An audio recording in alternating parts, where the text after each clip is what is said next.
Hello students. देखिए, valuation of share के बारे में मेरे 2 वीडियो अपलोड हैं, जिसमें मैंने आपको बताया था कि किसी भी कंपनी के अंश का मूल्य ज्ञात करना हो तो 2 मेथड है, आंतरिक मूल्य और बाह्य मूल्य, और नेट एसेट मेथड और yield method. Net asset method से अंश के आंतरिक मूल्य की गणना होती है और यील्ड मेथड से कंपनी के अंश के बाजार मूल्य की, बाहरी मूल्य की गणना होती है। तो पहले हम नेट एसेट मेथड की बात करते हैं, और नेट एसेट मेथड में प्रति अंश मूल्य किस प्रकार ज्ञात किया जाता है उसके बारे में मैंने आपको उस वीडियो में पूरा थ्योरेटिकल समझाया हुआ है। अब इसका प्रैक्टिकल क्वेश्चन देखिए। नेट एसेट मेथड में सिंपल क्वेश्चन देखिए ये कि रौनक लिमिटेड अपना व्यवसाय शाह एंड सांगी लिमिटेड को बेचना चाहते हैं। रौनक लिमिटेड है कोई जो अपना व्यवसाय शाह एंड सांगी लिमिटेड को बेचना चाहते हैं। वह आपसे शुद्ध संपत्ति विधि से मूल्यांकन करने को कहते हैं। 31 मार्च 2019 को निम्नलिखित शेष हैं। तो इसमें देखिए, ये इसकी बैलेंस शीट बनी हुई है, जिसमें इक्विटी शेयर कैपिटल है, कैपिटल रिजर्व है, सरप्लस है, 6% debentures, bills payable, creditors, provision for taxation, provision for depreciation on plant and machinery. फिर ये एसेट साइड है, factory building, plant and machinery, stock, stores and work in progress, debtors, bank और share issue expenses. ये सब बात इसमें दी हुई है। और the values provided in the brackets are the realizable value of asset, the goodwill of company is now ascertained 1,50,000। Goodwill का मूल्यांकन चैप्टर जो है वो पहले इसीलिए अंशों के मूल्यांकन से पहले इसलिए करवाया जाता है क्योंकि इस अंशों के मूल्यांकन वाले चैप्टर में भी गुडविल का मूल्यांकन करना पड़ सकता है। लेकिन इस क्वेश्चन में देखिए, गुडविल का वैल्यू आज का दे दिया है, इवेल्युएट करके दे दिया है 1,50,000 रुपये। अब आपको नेट एसेट मेथड से उस अंश का मूल्य ज्ञात करना है। तो देखिए, ये जो ब्रैकेट्स में जो दिए हुए हैं ये इनके रियलाइजेबल वैल्यू है। ये कह रहा है ये कि the values provided in brackets are the realisable value of asset. ठीक है। अब statement of showing net asset निकालते हैं। इसकी नेट एसेट का सिंपल सा फॉर्मूला है कि total realisable value of asset, जिसमें गुडविल को शामिल करते हुए और कृत्रिम संपत्तियों को छोड़कर और गुडविल को शामिल करते हुए। सबसे पहले एसेट्स में गुडविल ही लिख दी इन्होंने कि 1,50,000 जो बताया गया है यहाँ पर 1,50,000 है। अब एसेट्स देखिए, इसकी फैक्ट्री बिल्डिंग 6 लाख रुपया, फैक्ट्री बिल्डिंग लिखेंगे 6 लाख रुपया क्योंकि रियलाइजेबल वैल्यू ये है। प्लांट एंड मशीनरी का ब्रैकेट में नहीं लिखा हुआ है कुछ भी, इसका मतलब प्लांट एंड मशीनरी का रियलाइजेबल वैल्यू जितना दिया हुआ है उतना ही होगा, 6,70,000 रुपये। 6,70,000 में से provision for depreciation on plant and machinery 90,000, 670 में से 90,000 को माइनस करके लिख देंगे प्लांट एंड मशीनरी का रिटर्न डाउन वैल्यू आ जाएगा। 670 में से 90,000 को माइनस करेंगे तो आ जाएगा ये आपके प्लांट एंड मशीनरी 5,80,000। देखिए, यहाँ पर हम पर लिख सकते हैं कि 6,70,000 रुपये जो ये दिए हुए हैं ये रहे, इसमें से provision for depreciation on plant and machinery 90,000 minus कीजिए तो कितने आएंगे, 5,80,000 रुपये। ये हो गया। अब देखिए आगे, stock, stores and WIP 8 lakh रुपया, ये एज इट इज़ लिख देंगे 8 लाख रुपया। फिर डेटर्स 1,40,000 रुपये, 1,40,000 रुपया और 1,40,000 रुपये डेटर्स आ गया। और अब है बैंक अकाउंट है 1,80,000 रुपये। बस शेयर इशू एक्सपेंसेज ये आते नहीं हैं, ये कृत्रिम संपत्ति है, कृत्रिम संपत्तियों को छोड़ देते हैं। तो ये सारी संपत्तियां ले ली और इसमें से लाइबिलिटीज़ को घटाएंगे। लाइबिलिटीज़ में देखो क्या क्या है, इक्विटी शेयर कैपिटल नहीं होता है, रिजर्व नहीं होता है, सरप्लस नहीं होता, डिबेंचर्स आउटसाइड लाइबिलिटीज़ है, इसको माइनस कर दिया जाएगा। आउटसाइड लाइबिलिटीज़ है 2 लाख रुपये की। Bills payable, creditors, provision for tax, ये सभी लाइबिलिटीज़ हैं 2,20,000 और 80,000, 2,20,000 और 80,000 और ये 2 लाख रुपये डिवेंचर्स के। इन सबको माइनस कर देंगे, ये आ गया 19,50,000 रुपये। ये है नेट एसेट 19,50,000 रुपये। अब सिंपल से फॉर्मूला है कि 19,50,000 में अंशों की संख्या का भाग लगा, तो अंश कितने हैं, 10,000 अंश हैं 100 रुपये की। तो मैंने आपको जब नेट एसेट मेथड से वैल्यू पर शेयर के बारे में फॉर्मूला बताया था तो फॉर्मूला वो था, मैं एक बार और रिपीट करता हूँ, value per share is equal to net assets divided by number of shares. Net assets means in this question 19,50,000. 19,50,000 is the net asset and the number of shares, equity shares 10,000. 10,000. 1 2 3 4 1 2 3 4. एक अंश का आंतरिक मूल्य आ गया इस company का 195, 195 रुपये. ये देखिए यहाँ पर एक अंश का मूल्य आ जाएगा 195. 19,50,000 में 10,000 का भाग लेंगे. सिंपल क्वेश्चन है नेट एसेट मेथड का, वेरी सिंपल, कि नेट एसेट मेथड में इस तरह कैलकुलेट कर सकते हैं. अब बात आती है कि जब इक्विटी अंश का अंकित मूल्य अलग अलग हो, मान लीजिए जो अंकित मूल्य होता है, प्रिंटेड प्राइस जो होता है, वो अंश का अलग अलग हो. इस क्वेश्चन में जो भी पिछला क्वेश्चन आपने किया है उसमें सिर्फ एक ही प्रकार के अंश है, 100 रुपये का एक है, 10,000 है. लेकिन मान लीजिए इस तरह का हो कि देखिए दूसरा उदाहरण ये कि निम्नलिखित समंकों से पाटिल लिमिटेड के प्रत्येक श्रेणी के अंश का आंतरिक मूल्य ज्ञात करो, जिसमें 20,000 इक्विटी शेयर हैं जो 10 रुपीज़ ईच है, फुल्ली पेडअप है, पूरे 10 रुपये प्राप्त हैं.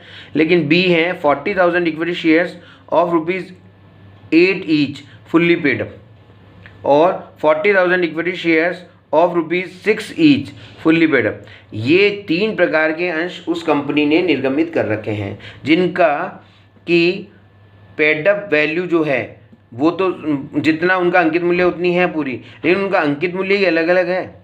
10 रुपये वाले भी हैं, 8 रुपये वाले भी हैं, 6 रुपये वाले भी हैं. अंश अलग अलग प्रिंटेड प्राइस के अंश हैं. और फिर रिजर्व एंड सरप्लस है 6 लाख. और आपको क्या कहा है, भूमि के बाजार मूल्य में पुस्तक मूल्य से 1,50,000 रुपये की वृद्धि हुई है. कोई लैंड है उसमें 1,50,000 रुपये की वृद्धि हुई है रिवैल्यूएशन पर, एवं ख्याति जो चिट्ठे में नहीं थी 2 लाख रुपए पर मूल्यांकित की गई. गुडविल का मूल्यांकन किया हुआ है. अब इससे पहले तो अपने को नेट एसेट निकालना पड़ेगा. नेट एसेट निकालने के 2 तरीके आप उसमें वीडियो में देखेंगे, मेरे पहले वाले वीडियो में, कि नेट एसेट मेथड निकालने के 2 तरीके हैं. पहला तो है कि total realisable value of asset minus outside liabilities. दूसरा है कि, एक बार मैं वापस रिपीट कर देता हूँ, दूसरा है paid up share capital, reserves end funds और प्रॉफिट ऑन रीवैल्यूएशन. इन तीनों को जोड़कर लेस कर देते हैं फिक्टिशियस एसेट्स, कृत्रिम संपत्तियां, लॉस ऑन रिवैल्यूएशन,